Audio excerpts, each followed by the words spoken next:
What is she doing? This is officially my third losing day in a row now. I still can't believe this trade, dude. This trade just set me up for a horrible week, man. Because again, if I would have made this trade, that's 160 points. I would be around break even on the week now. Now, of course, since I missed that trade by a actual point, it just fucked up the entire week. So this started off, we were down 66 points. Monday, though, amazingly, we caught one of my best trades of all time, bro. 100 points there. Never was a doubt. Literally wasn't drawdown for literally never. Caught 100 points, which thankfully, because without that, I would have been really, really bad. But then we came into Tuesday, took this trade. We should have been up around almost 300 points on the week because this is just nothing you can do about that. Love to see it play out, though. Wednesday came around. We took one more trade. We were looking for longs, got stopped out. Then today, we took another trade in the afternoon, though, on an eval. 150 points, though. Super nice. Then today came around, and we ended up taking another loss for 65 points. We were up around 50 for a minute, you can see right here, but just ended up coming down and getting stopped out. We had a lot of AI bad news today, a lot of bearish money coming into the market. Big sell-off, on the 4 hour, bro. I think coming into the market, there was really not a red candle or a green candle for over like 24 hours. So that's not good. We tried to catch the bottom. I mean, you guys can see why I got into this trade, just targeted this low. Super important to hold, which, it looks like we still are doing, but on the short term, we tried to catch the bottom. It didn't work out. Right now, next thing I will be doing is targeting this low for an entry for longs because I really do like longs right now. Look at how oversold we are. Of course, this is something that's been overdue. If you look at the market on a bigger time frame, we are really overextended, and this is the pullback that we're looking for. Now the problem is trying to find the bottom of it is the real thing. So waiting for confirmation is something that I really recommend you do. Once we do find that low, I do plan on going long. I love longs the rest of the week. I love longs tomorrow. I still like longs right now, but of course, since I lost this trade already, I'm backing up from trading for the day. This new strategy has been so amazing. Even the losses that I've taken, like today, you can see when I was in this trade, we saw buying. We saw buyers come in, and that's the number one thing we had to look for is because with supply and demand specifically, all you need to do is just verify your zones work, and you can see we did see some buying in this area. We saw multiple bottom wicks over and over again inside of this zone, and unfortunately it wasn't enough to get us through because you got to understand these supply and demand zones are important. They do work. I believe in them, and I trade off them pretty much solely at this point. But what's going to happen is it obviously needs to see demand off of the zone. So, you need buyers in this case to step up. And with the bearish news we had, I don't know if I can pull it up right now. We had some Wall Street stuff come up, like, someone mentioned AI. Oh my God. And then the market exploded. So basically now what's going to happen is we had that huge sell off. We're down almost 600, 500 points on the day right now. And, the bearish sentiment just took control. So these supply and demand zones are going to work, let's say on a normal day of price action. But in this case, with this big news coming in, that's going to trump any PA. That's going to trump any setup. And, I still tried for a setup. I love the RR. Full TP would have been around 250 points, but I don't think I would have held for that long. We saw the pop-up that we wanted. We were in this trade for, 30 minutes or so, which is a good amount of time. So everything checked. Everything was amazing. Just didn't play out. And that's okay. And, trades like this, we take the perfect setup. We take everything exactly how we do, exactly how we back tested. And I'm never going to be mad about this trade ever. We had everything going our way. We took a perfect trade. We have a great RR. Everything was perfect.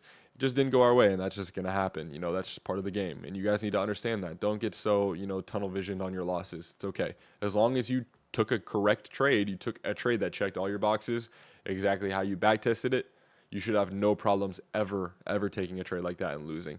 This was another trade we took. I was trading off of a previous zone I had. You guys can see. Let me go on a bigger time frame for you guys just to help identify this. But I was trading off of a Friday high. Maybe the hourly was a little too much. Let's see. Where the heck are we? Okay, yeah, you guys can see. I was trading off of this high right here. I closed it off because I changed those, but you can see we're trading off this high. We were looking for longs above this just because basically, again, we were trading off of this area right here, and we finally broke above that, and now this is going to turn into demand zone because that's how supply and demand zones work. Break the supply, turn into demand, and that's what I wanted to see. Big pop up, break the resistance, come back down, look for a retracement back up, and it was good RR. We took the trade, targeted this high right here. I think it was around 150 points. Let's see. Nope, it was only 100. But we took a good trade, good RR. Everything was checked, and it just, again, didn't work out. Totally fine. Bearish sentiment took control, and you guys can see, you know, just pretty much been bearish ever since that. So at this point, I am looking for longs because you have to think with a supply and demand outlook, you always want to be buying at the opposite level. You know, you want to be buying longs here at this low because you finally have it coming down to a low, and you want to be selling, you know, at these zones above. So that's one thing that I have completely changed from when I used to trade, you know, scalping, is I would always look for continuations. I would already look for the move to be happening and trying to continue that. So like imagine this was on the 15-second, I would be looking for shorts because the sentiment is already bearish. I'm just trying to, you know, get a little bit of the bread, you know, like get a little bit of it, like pretty much just riding the momentum.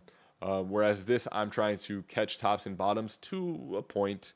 I'm not trying to fully, you know, catch reversals, but you want to be buying or selling the opposite of the current candle, if that makes sense, you know, because you're looking for these bounces off these zones. And this still has an opportunity to work on the bigger time frames, but right now it actually looks pretty solid for a move up. And I think it's inevitable at this point just because we are so oversold. But with how bearish everything has been, you know, you do expect a continuation of that. So I don't think this is going to be a huge pop-up, but I definitely expect some buyers to step into the market now just because of how bearish we've been. That's how it always works. You know, you want to be looking for the value in the money. If you see a big move like this to the downside, obviously the value is going to be in short or longs because of how beat down longs are getting.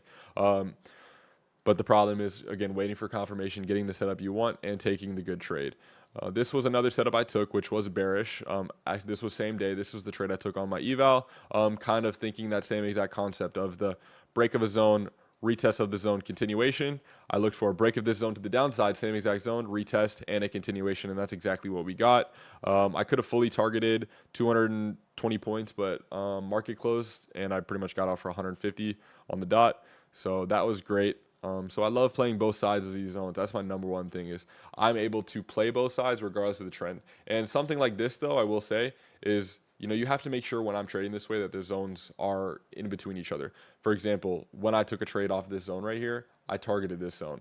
And if I, you know, let's say price was above here, you know, I don't really have anything to target. That's the problem. And so it's you kind of want to see some sort of consolidation out of the market. You don't want to see anything crazy like this, just breaking through zones.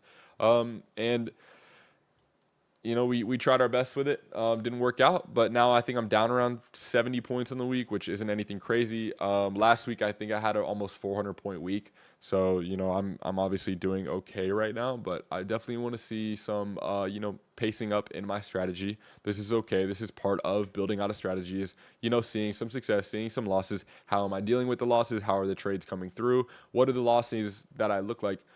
Or what do the losses look like that I'm taking bad trades on? For example, today we had a loss, but it really wasn't a bad loss in my mind.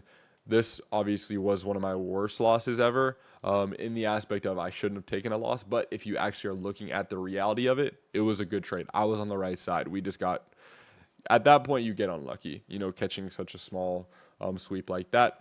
So that's obviously a good loss. The trade I took yesterday or today was a good loss. This trade, little bit unfortunate. I got into it right before market open, and you know, market opens up, a lot of volume comes into the market, and we just caught the wrong side. So that's the only bad thing about that. But the trades that I have taken all have been super good. I love the style. I love just being able to look for those bigger moves, catch those big trades, and then, you know, set up my orders and just leave my setup. So, you know, it's going pretty good, man. But, you know, obviously we're dealing with the ups and downs of the strategy, and I'm trying to perfect it. I'm trying to find my entries to make them a little bit smaller. I'm trying to find the perfect thing to do depending on how pre-market looks, how intraday looks, how everything, how the previous day looks. All these things I'm just starting to get a little bit more conscious of and what to expect every single day when I'm trading this way. But honestly, things are going pretty good, man. It's just, you know, obviously dealing with the ups and downs of building out a strategy. Maybe you're doing the same thing as I am right now, kind of tweaking some stuff, and it's okay. You know, just because I've had a red week so far doesn't mean that this doesn't work anymore. It's just, you just have to hypothesize what's going wrong. Why am I taking these losses? And if you really look at it, I would still be I'd be up on the week pretty nicely if that first trade or if that second trade hit, you know, where I would have hit TP. So it really just comes down to, I wouldn't say bad execution, but maybe just something out of my hands. And that's exactly what happened with that trade right here, where I got freaking wicked out. You know, we're just kind of playing with things, you know, closer we get to the election, all this stuff going on, price action. I think he's been pretty good, but we'll see how everything turns out. But honestly, I hope you guys are having a good day. Hopefully, you guys are doing all right. I'm okay. You know, it's Halloween. You know, my port is scared. I guess that's the only thing I got to worry about. But yeah, I just hope you guys have a good rest of your day. Be safe, man, and shit. Just keep trading, bro. You're gonna get it. You're gonna get it. I promise. Be safe.